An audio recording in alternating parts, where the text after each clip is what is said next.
Negara-negara anggota NATO mengukuhkan dukungan ke Ukraina dalam perang melawan Rusia pada KTT di Washington DC, pemirsa. Fakta Pertahanan Atlantik Utara atau NATO menghadapi ancaman serupa dengan ketika dibentuk 75 tahun yang lalu. Selengkapnya dalam liputan VOA berikut ini. Dalam pertemuan bilateral antara Presiden AS Joe Biden dengan Presiden Ukraina Volodymyr Zelensky, keduanya terus menunjukkan dukungan solid satu dengan yang lain. To show the world that we stand with Ukraine now and in the future. So, Mr. President, thank you again for being here. We got a lot of work to do together. Di sela KTT NATO di Washington DC, Biden menjanjikan tambahan bantuan $225 juta termasuk sistem rudal Patriot untuk pertahanan udara Ukraina, selain jet tempur F-16 yang telah dipersiapkan sekutu AS. Sementara Zelensky meminta diangkatnya pembatasan penggunaan senjata untuk menyerang balik Rusia. Of course, if we want to win, if we want to prevail, if we want to save our country and to defend it, we need to lift all the limitations. Kremlin kerap menuduh negara-negara barat meningkatkan ketegangan dengan menyediakan sistem pertahanan udara, tank, dan jet tempur untuk Ukraina. Analis memperingatkan ancaman terkini Moskow untuk meningkatkan kemampuan misilnya tak boleh dianggap remeh. The threats that Putin is making about the use of nuclear weapons are not to be trivialized, right? These aren't something that any responsible observer or analyst of national security can set aside.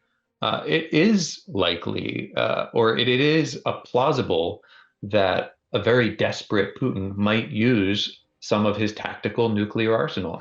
Dibentuk untuk mengadang Uni Soviet di bawah dominasi Rusia, pada ulang tahunnya yang ke-75, NATO kembali menghadapi musuh tradisionalnya yang kali ini berupaya untuk mengambil alih Ukraina.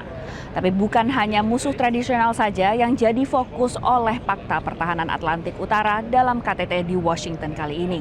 Dalam KTT NATO kali ini, negara anggota mendesak Tiongkok untuk menghentikan dukungannya ke mesin perang Rusia. Sekjen NATO memperingatkan akan ada dampak negatif pada kepentingan dan reputasi Tiongkok jika terus membiarkan perang terbesar di Eropa dalam 90 tahun terakhir. The declaration we have agreed today is the strongest message NATO allies have ever sent on China's contributions to Russia's illegal war against Ukraine.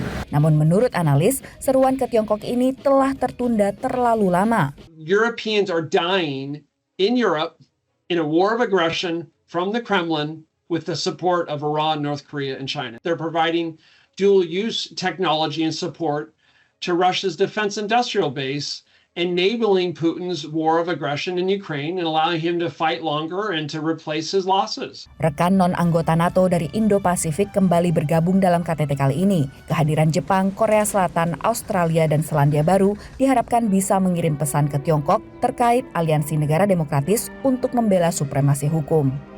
Dari Washington DC, Virginia Gunawan dan tim VOA. Jelajahi cara baru mendapatkan informasi. Download Metro TV Extend sekarang.